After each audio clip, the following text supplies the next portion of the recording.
Hey there, everyone, and welcome to another astrology video. I'm Cassandra, and if this is your first time to my channel, welcome. So today is all about Mars station direct. Yay, happy dance. It's been a long time coming. So just a little bit of a backtrack because I have already done a Mars retrograde in Gemini video. I'll pop a link to that in the description box below, but Mars would normally spend 6 weeks in a sign. On this occasion, he is spending a total of 7 because Mars first went into Gemini back August 20. It will remain there till March 25 this year. So August 20 last year, 2022. And that's inclusive of a retrograde phase, which began October 30. So we're talking Halloween. And then, of course, stationing direct at 8 degrees of Gemini this week on the 11th in the Northern Hemisphere. Down here in the South, it is the 12th. So Mars stationed retrograde at 25 and it's backtracked to 8. So you're going to feel this station in particular if you have planets or angles or points in the birth chart very close to 8 degrees of Gemini. So we're talking maybe 7 to 10, give or take. I mean, it depends. The orb can be dependent, but obviously closer the bone, sweeter the meat. And so that will be the influence of Mars this week. So when Mars, or any planet for that matter, stations, it sort of intensifies or amplifies the significations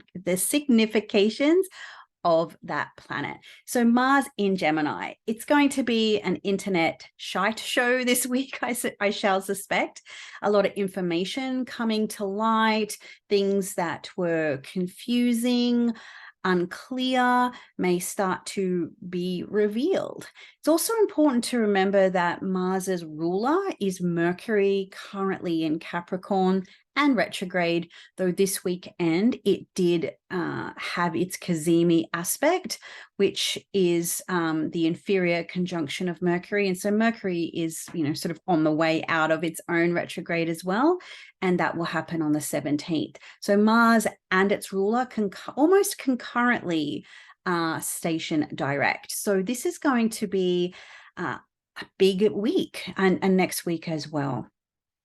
So I've already done a video on Mars in Gemini. I'm not sure if I said that already, but I'll link it below. And that might be really helpful for you to analyze the house Mars has spent so much time in, as well as just to reflect on some of the ideas and the themes of what Mars retrograde in Gemini means for you.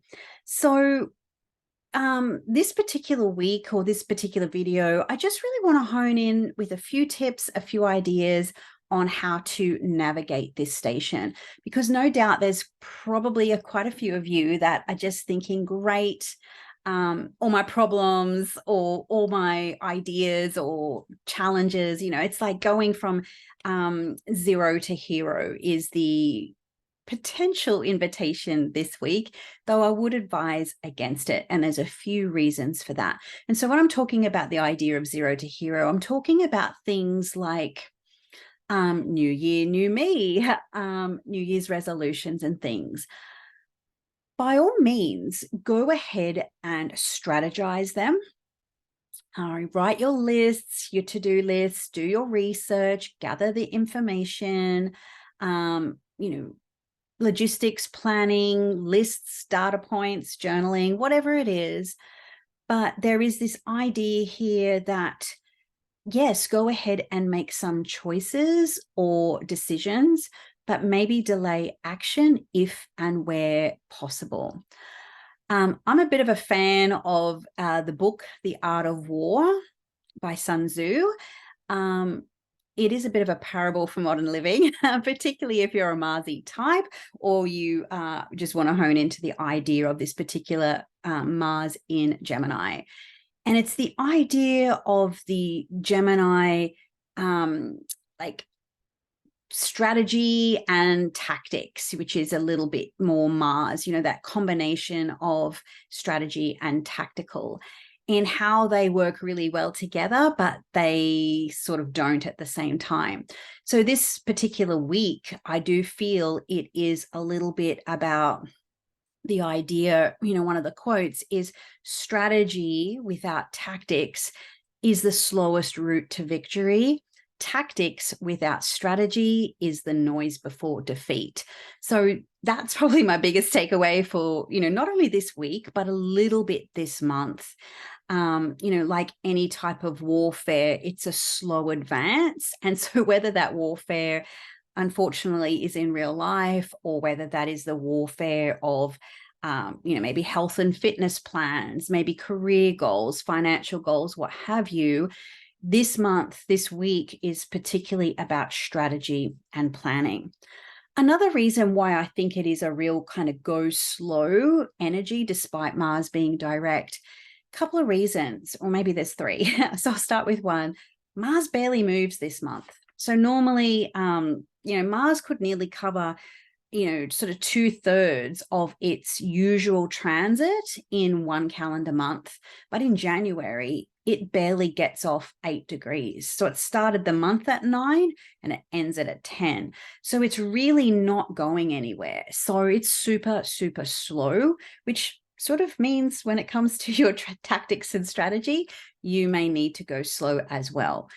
Why? Okay, so there's that. And then the other point is that Mars makes some aspects on the way out of Gemini, which will be March 25, where it moves into Cancer. Now, the thing that really is piquing my radar is the extended square it has to Neptune in March. So I think that's like 15, 16, 17, where it squares Neptune for at least 3 days. Now, normally that'd be about a 1.5 day influence, but this one is at least 3, according to my glance at the ephemeris. And that's sort of double the square. So not only is that going to be like trying to cut down a tree with a blunt axe, it's also going to pop bubbles. Those bubbles could be something that began around the station retrograde, because Mars also stationed retrograde at 25 Gemini, but I think Neptune was at 22. So it wasn't the exact square, but the station direct is. So there's going to be a throwback to that Halloween period. You might think about what was happening collectively around that time and what was happening personally around that time. So if you go into proverbial battle or guns blazing this month, you're going to sort of hit a wet patch or a foggy patch or a very dazed and confused patch in mid-March. Okay, and there's a lot happening in March, but that's a story for another video perhaps. But when it comes to Mars specifically, I've used this analogy a few times with the Neptune piece. It's like trying to wield a sword underwater. You're not going to be very effective. So this month, use another classic analogy or a phrase or a quote. If you give someone 4 hours to chop down an axe, spend 3 of them sharpening it. So that's what this month is all about: tactics and strategy and tactics. So, when it comes to your goals, your desires, and your intentions for the year, what people often do is they overestimate what they can achieve in a day, but underestimate what they can achieve in a year. So when it comes to Mars in particular, we're almost looking at a 2-year cycle, because it's going to be 2 years before Mars gets back to Gemini. But at least in 2023, it's okay, where do you want to be positioned in your Gemini house in particular by the end of this year? And then reverse engineer from that. It's not about the zero to hero, but it is about trending in the right direction. Okay, so there is a bit of a tortoise and the hare idea there as well. If you just sort of go for the jugular, go straight up too soon, you're going to, wear yourself out, which is what the hair does in that tail. So, just use this month, marinate in the energies. It's a very good period for reflection, particularly with Mars retrograde. We've had the full moon in Cancer. Mercury is still retrograde. And the new moon this month is particularly potent, but maybe we'll talk about that in a different video. But yeah, there's a few ideas about this particular tour of Mars this month. So if you like this type of material, this is what I do in my Golden Circle Club, of course, with a lot more detail, with all the planetary action, loads of tips, tricks, and tactics and strategy on how to navigate the astrological weather. So if that has been one of your goals, to improve your astrological studies, maybe your interpretations and how to work with the planets in a meaningful way, then I do ask, don't wait to join the Golden Circle. You can get in there, of course, in January. So we have loads of bonus material upon signing up. There is the online forum and community, lots of special offers and the like. We have a new moon catch up every month, which is a lot of fun, and a really great crew of people. So if you'd like to join that, of course, there'll be links in the description below. Of course, I'd love to hear how you found this retrograde so far. What have you learned? What are the takeaways? Which house was it for you? Please feel free to put some comments in the comment box below, and I look forward to reading and replying. So I hope you have a really great week and month, and go sharpen those axes. All right, until next time, see you later.